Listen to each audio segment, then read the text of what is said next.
Hello everyone.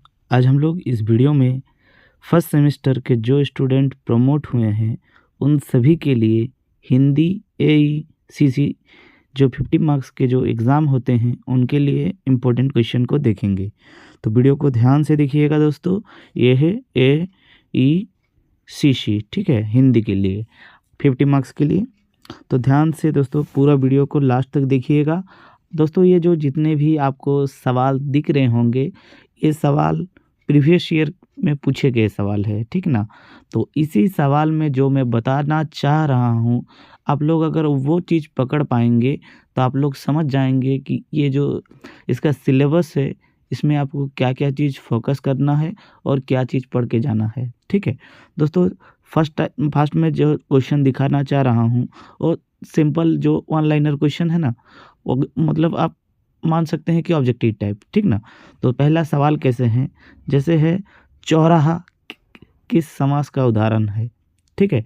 Answer से कोई मतलब नहीं, आप लोग सिर्फ ध्यान से समझिएगा। मैं आपको बेस पकड़ाना चाहता हूँ कि आखिर तो आप लोग को करना क्या है, ठीक है। तो चौराहा किस समास है। नेक्स्ट है लंबोदर किस समास का उदाहरण है। उसके बाद है आग का विलोम शब्द क्या है। उसके बाद दोस्तों है पाप का विलोम शब्द क्या है। नेक्स्ट है जो सब कुछ जानता है उसे क्या कहते हैं। तो दोस्तों ये आपका शॉर्ट टाइप का क्वेश्चन था जो वन लाइनर सवाल होते हैं। इसमें अगर आप नोटिस किए तो यहाँ पर एक चीज़, एक पैटर्न दोस्तों नज़र आया, और वो पैटर्न क्या था यहाँ पर समझिएगा दोस्तों। पैटर्न यह था कि जो छोटा छोटा जो क्वेश्चन होता है ना, मतलब सिंपल जो ट्रू फॉल्स या फिर शॉर्ट टाइप का क्वेश्चन, उसमें आपका एग्ज़ाम में क्वेश्चन बनेगा समास से, ठीक ना। तो आपको क्या करना है, समास पढ़ के जाना होगा, ठीक ना, कि समास कितने प्रकार के होते हैं, समास किसे कहते हैं और उसके उदाहरण भी, ठीक ना।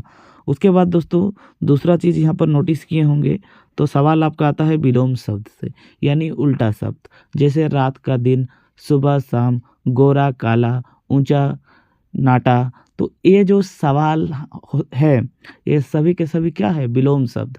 तो पहले आपको समास पढ़ना है, दूसरा आपको विलोम शब्द पढ़ना है, ठीक है। विलोम शब्द से भी 2 सवाल देखने को मिला। और तीसरा दोस्तों है जो सब कुछ जानता है उसे क्या कहते हैं, यानी अनेक शब्दों के बदले एक शब्द, ठीक है। तो अनेक शब्दों के बदले एक शब्द वाला जितना भी क्वेश्चन हो सके उतना लगाइए। ये सब तो मतलब कोई कॉन्सेप्ट के ऊपर नहीं है, ये सिर्फ आपको पढ़ना है। जितना आप लोग जानते हैं तो आंसर लगा पाएंगे और नहीं तो आप नहीं कर पाएंगे, ठीक ना। इसमें कोई ट्रिक नहीं काम देता है, ना ही इसमें कोई कॉन्सेप्ट है, ठीक है।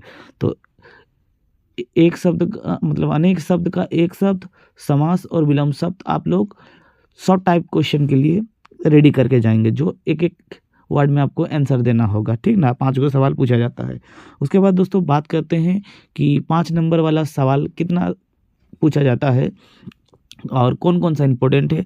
तो पहला इंपॉर्टेंट हो जाएगा दोस्तों, उपसर्ग किसे कहते हैं, उदाहरण उत्तर दे, यानी उपसर्ग किसे कहते हैं, उदाहरण दीजिए।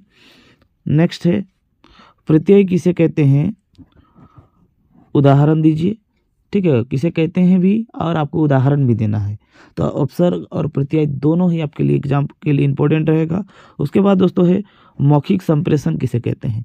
दोस्तों संप्रेषण जो शब्द है इसका मतलब होता है कम्युनिकेशन, ठीक है। तो कम्युनिकेशन का मतलब होता है बोलचाल, हम लोग किस तरह से किसी के साथ कम्युनिकेशन यानी बातचीत कैसे करते हैं।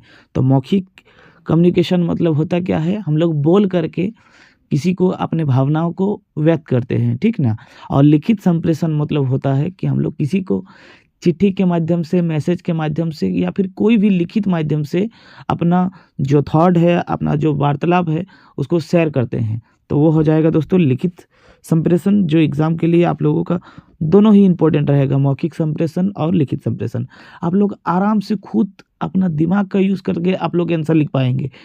तो मौखिक संप्रेषण हुआ है जिसमें आप लोग भावनाओं को व्यक्त किया जा सकता है, ठीक ना। और लिखित संप्रेषण क्या होगा, जिसमें सबूत के तौर पर इसको मतलब भविष्य के लिए संचय किया जा सकता है, लेकिन इसमें दोस्तों भावनाओं का मतलब एक्सप्लेनेशन नहीं कर सकते हैं।